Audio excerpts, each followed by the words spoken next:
If you ask people, if you ask anybody, just try it out, you'll see. Name your 5 worst moments of your life. Most everybody can rattle them off like that.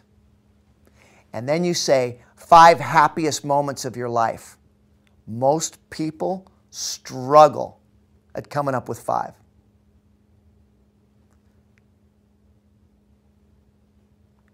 So, what's this all mean?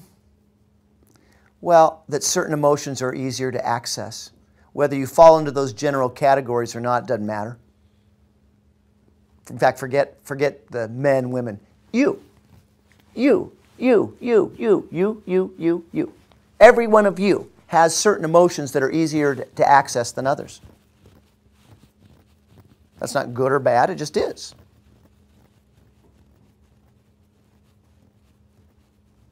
Your job as actors is to expand that range.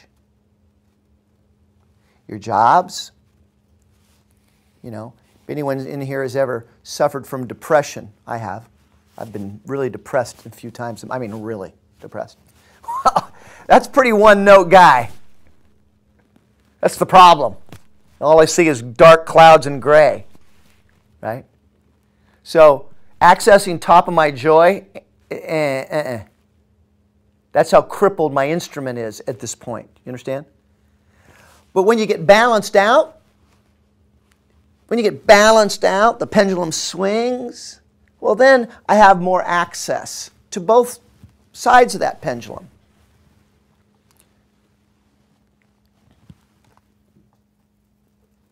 What are we saying?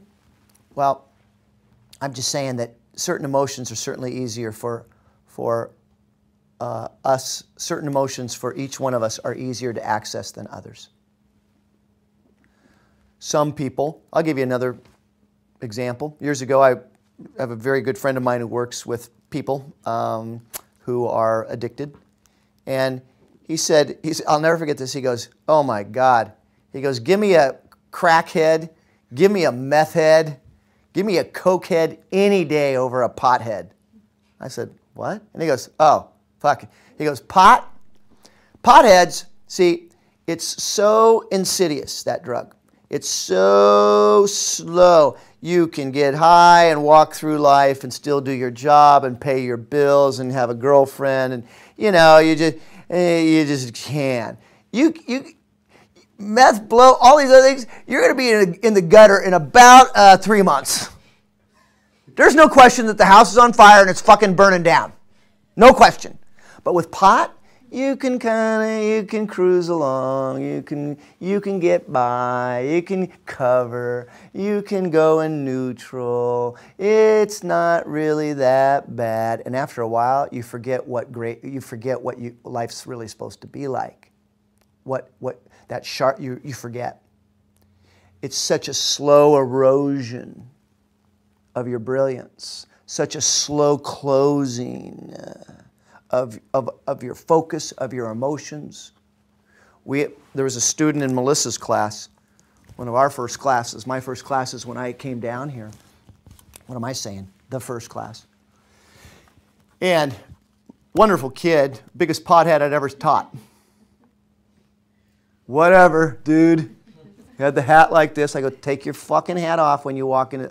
Oh, yeah. I always forget to take it off. Yeah, I know.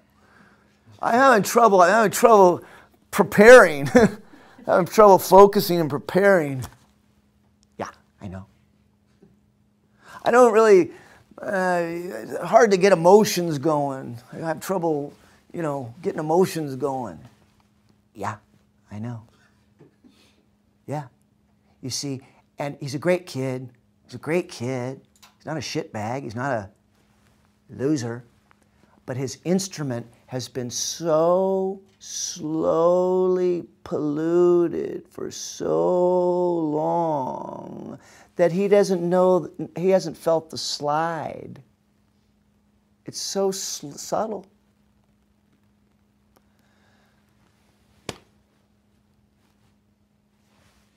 You do with that what you want.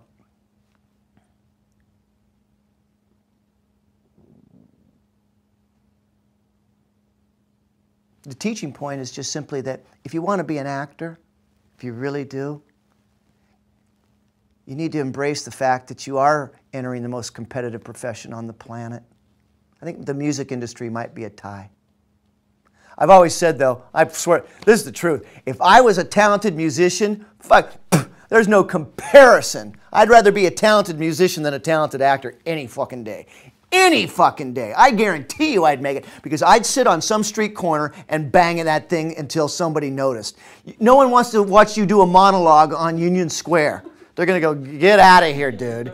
If you're a musician, you can pull, at a party, play a song, Jacob. Jacob, play a song. No one goes, hey, Jacob, bust out a monologue, would you? We'd like to see you guys do a little scene for us. No one wants it. It ain't going to happen. So I say it's much harder.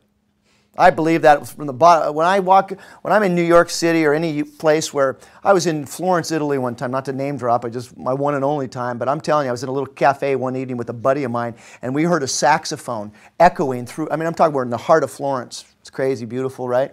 And we hear this saxophone, and we look at each other, and we talk, and finally, like a Pied Piper, we go, what the? And he was, I can't even remember the song. It was a Beatles hit, but it was just a sax.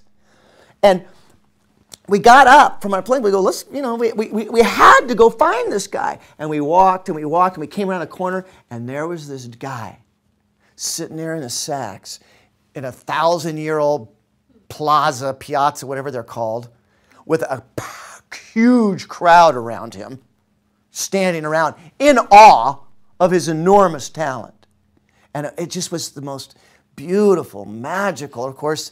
Music is the universal language. Man, was that certainly true? What was my point?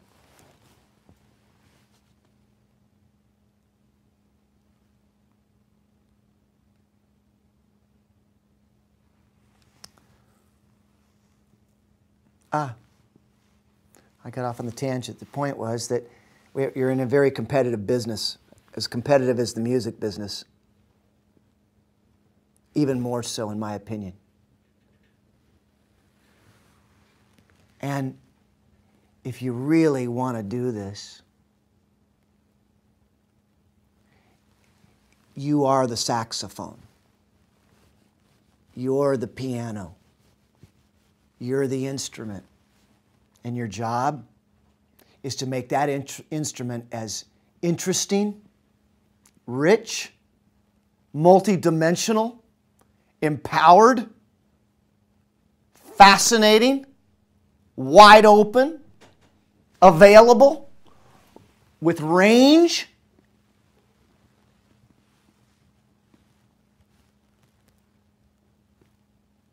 Because there's a lot of people out there who want to work,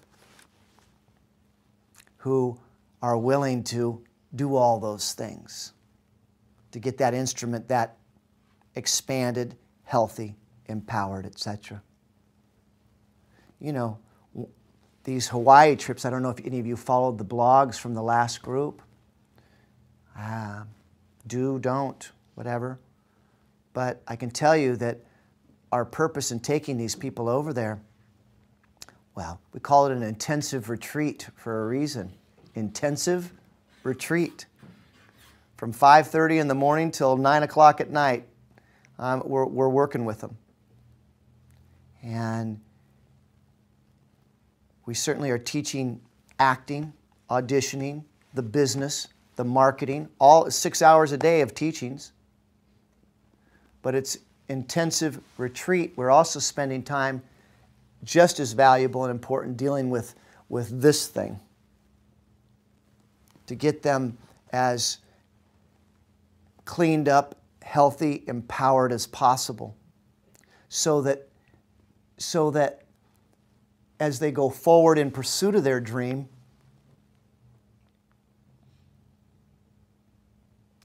that they're able to handle the inevitable peaks and valleys, frustrations, doubts, fears. Hell, I'll bet you most everyone in this class has wanted to quit this class in your 4 months that we've been together. Forget the career, just this class. But most people who quit this class quit for unhealthy reasons. Most. They quit because of fear. Their fears. That's why most people quit their dreams, whatever that dream is. I mean, how many people do you know that says, I'm going to go do this, and then before you know it, they're right back to that spot.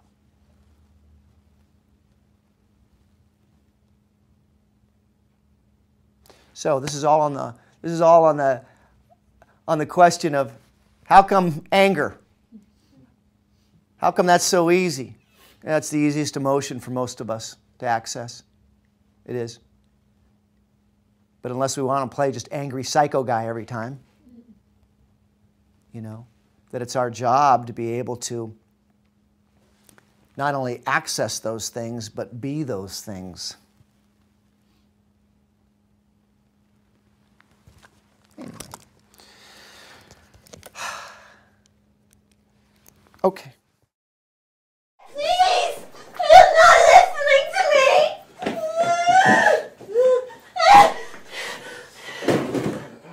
Well, what I learned is there's some lovely work in here, but, you know, we left behind the activities, the real foundation that supports all this. You like go, wow, this isn't working out, because I don't get that. I don't understand that. And I think that you don't understand, and I think you're confused. I think you're confused, I'm not confused. and I think when you're not confused, you'll see what we have. Okay,